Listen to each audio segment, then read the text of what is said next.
আজকে বৃষ্টির সকালে কি করলাম সেটাই আজ তোমাদের সাথে শেয়ার করব। তো চলো, আজকে আমার উঠতে একটু দেরি হয়ে গিয়েছিলো, কিসের জন্য বাইরে বৃষ্টি হচ্ছিলো আর ওয়েদারটা বেশ ঠান্ডাই ছিল। তো প্রচণ্ড ঘুমিয়ে গেছিলাম, তারপর দেখলাম উঠতে অনেকটা দেরি হয়ে গেছে। তারপর উঠে আমি প্রতিদিনের মতন ঠাকুর প্রণাম করে আমার দিনটা শুরু করে দিলাম। তো দেখা যাক আজকে কি কাজ করি। তো দেখো, আমি উঠে নিয়ে দেখছি প্রায় 7:40 মতন বেজে গেছে। আর তারপরে দেখছি বাইরে আমাদের এখানটায় আজকে প্রচণ্ড বৃষ্টি হচ্ছে সকাল থেকে। কখন থেকে হচ্ছে সেটা আমি জানি না, কিন্তু সকাল থেকেই শুরু হয়ে গেছে। তারপর আমি কি করলাম, বাইরের কাজ তো এখন করতে পারবো না, সেই জন্য ঘরের কাজগুলোই আগে মিটিয়ে নিচ্ছিলাম। যদিও আমার বর প্রতিদিন একটু দেরিতেই ওঠে আমার পরে, কিন্তু আজকে একটু আগে করেই উঠেছিল, কারণ বৃষ্টি পড়ছিল যাতে আমি ভিজতে না হয় আমাকে। তো সেই জন্য ও আমার অনেকগুলো কাজ গুছিয়ে দিচ্ছিল, সেই জন্য ও আজকে আমার একটু আগেই উঠে পড়েছে। আর আমি এদিকে ঘরগুলো মুছে নিয়েছি। তারপরে দেখো, আমি এখানে বিছানার ওপরে খাটটাকে ভালো করে মুছে নিচ্ছিলাম। খাটের ওই সাইডে আমার বরের হোম থিয়েটারের বক্সগুলো ছিল, তো সেইগুলো একটু ভালো করে মুছে নিচ্ছিলাম, কারণ মাকড়সাগুলো প্রচণ্ড পরিমাণে নোংরা করে ফেলে জাল দিয়ে। তো সেই জন্য আমি সব কিছু ভালো করে মুছে নিচ্ছিলাম। তারপরে দেখো, জানলাটা খুলে দিলাম। জানলা খুলিনি তার কারণ বৃষ্টির জলটা ঘরে ঢুকবে বলে, বিছানায় আসবে। কিন্তু তারপর দেখলাম যে না, বৃষ্টিটা একটু আস্তেই পড়ছে। আর বাইরেটা প্রচণ্ড অন্ধকার করে ফেলেছে মেঘের, সেই জন্য আমি তাড়াতাড়ি করে জানলাটা খুলে দিলাম। আর তারপর দেখো, আমার বিছানাটাও আমি গুছিয়ে নিয়েছি।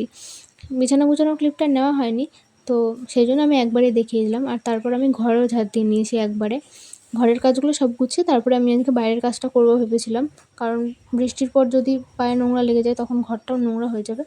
তো সেই জন্য ওই দেখো, আমি বাইরে গিয়ে দেখছিলাম যে পুরো অন্ধকারই করে ফেলেছে, এবং ঘর ঝাঁট দিতে আরও বেশি পরিমাণে অন্ধকার করে ফেলেছে, পুরো মেঘ ছেয়ে গেছে। আর এদিকে তোমাদের দাদাভাই আমাকে বলছিল যে যা যা কাজ আছে তাড়াতাড়ি গুছিয়ে নাও, কারণ জোরে বৃষ্টি আসবে মনে হচ্ছে। তাও আমি একবার ছাদে গিয়েছিলাম যে ওয়েদারটা তোমাদেরকে দেখাবো বলে। তো দেখো কি সুন্দর লাগছে। আর এদিকে দেখো, আমাদের ছাদের বাগানে নয়নতারা ফুল হয়েছে।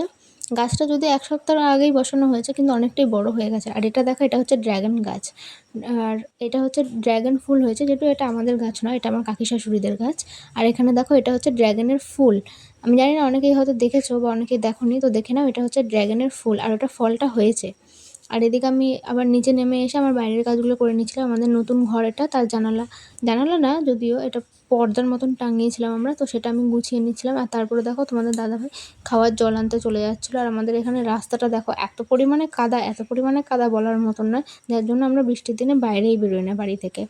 তারপর আমি আমার মতন নতুন ঘরটাও আবার ঝাড় দিয়ে নিচ্ছি, কারণ ওটা মাটির যদিও নিচটা, কিন্তু তবুও পরিষ্কার তো রাখতেই হবে না, আমরা ওখানে খাওয়া দাওয়া করি, থাকি। সেই জন্য আমি ঝাড় দিয়ে নিচ্ছিলাম। আর ঝাড় দিতে দিতে ভাবছিলাম কখন আবার জোর বৃষ্টি চলে আসবে, কিসের জন্য আমি ঝাড় দিতে। আর সত্যি ঝাড় দিতে দিতে প্রচণ্ড জোরে বৃষ্টি চলে এসেছিলো।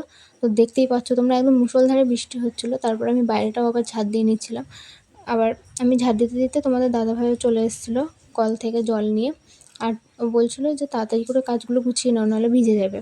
তো সেই জন্য আমি তাড়াতাড়ি করে এখানে ঝাড় দিচ্ছিলাম, যে ভিজে যাতে না যাই, কারণ আমার এমনিতেই ঠান্ডা লেগেছে, ভিজে গেলে আরও কষ্ট হবে। এই দেখো, তোমাদের দাদাভাইও চলে এসেছে, ও ছাতা নিয়ে গিয়েছিল ব্রাশ করতে করতে, আর ও তো পুরো ভিজেই গিয়েছিলো। তারপর আমি ওকে বললাম যে একটুখানি ক্যামেরাটা ধরে দাও, আমি বাইরেটা ঝাড় দিই।